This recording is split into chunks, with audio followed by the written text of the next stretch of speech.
Hi everyone and welcome back. Thank you for returning to the channel.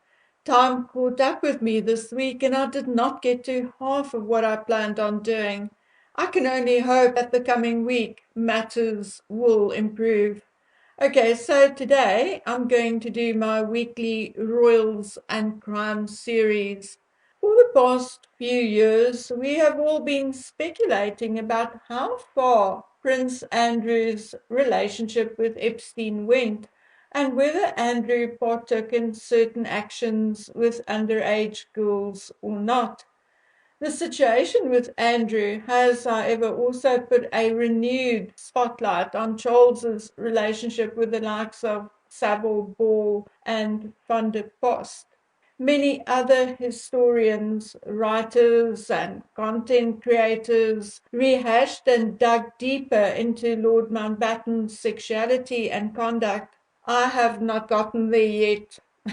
Well, actually, I am for some reason postponing it again and again. And today I'm going to do so again. However, I'm going to stick to the subject of sexual misconduct in and around the palaces, as it may begin to explain why it may not be such a, and I'm saying this with caution, big deal for the older royals. And indeed, as I tell you what I found, I think my assumption that the older generation indeed ignored it and looked the other way may be correct. And therefore, an atmosphere was created whereby the younger set thought it was acceptable as long as you are discreet and do not get caught. It is indeed said that Savile arrived at the palace with a child of about 12 and was seen by Prince Philip, and allegedly, instead of stopping Savile and questioning the presence of the child, Prince Philip just told him, "Put away the child, Jimmy," and continued to read his papers. Is it true? I don't know, but it is feasible. We know that Prince Philip has done a lot for the youth and that he could be kind. But we also know that when it comes to the elite and family, there is a whole different set of rules. Anyway, not only were there a number of people with dubious morals and less than stellar conduct in the royal circle of friends and relatives, but there had been a number of incidents among staff at the palaces. And as one reads about it, you start to wonder exactly what kind of atmosphere the Queen's children and then Charles's children grew up in. One such example is that of Benjamin Herman, who in 2014 was accused of indecent assault of a girl aged 12 when he was Prince Philip's personal assistant in the 1970s. Benjamin Herman was in fact Prince Philip's equerry from 1971 to 1974. Later, he became the head of the household for Princess Anne. Benjamin Herman's so-called victim came forward as a result of the 2012 revelation that Jimmy Savile was a prolific sexual predator, which of course sparked a wave of investigations.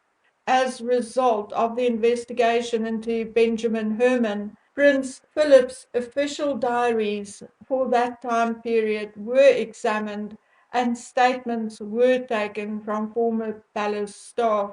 At the age of 80, Herman went on trial charged with 3 counts of indecent assault and 1 count of indecency with a child. The abuse was alleged to have taken place at a house in southwest London used by military personnel and where Herman lived between 1972 and 1974. However, Herman told the court that he was outraged and flabbergasted by the claims, and in 2015 a jury at Blackfriars Crown Court found him not guilty on all counts. Despite being accused of lying and fantasy, the alleged victim maintained that it was not fantasy and that Mr Herman drove her in his van through security at Buckingham Palace, and how he often spoke of his relationship with the royal family. He told her how he often had charge of Prince Edward and Prince Andrew and would play football with them. Had this been an isolated incident, people like me would read it as any other article on any other crime and moved on. But unfortunately, it is not the case.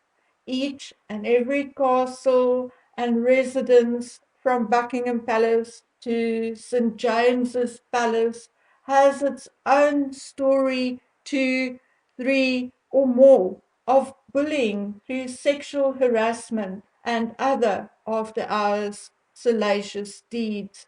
And next time, we'll look into a number of these cases and we'll look at the outcome or lack thereof of each. And unfortunately, none of these stories make for comfortable listening, and therefore I'm going to give it to you in small doses. Okay, ladies and gentlemen, that was my story for the day. So please take care of yourselves and each other until we meet again on the next one.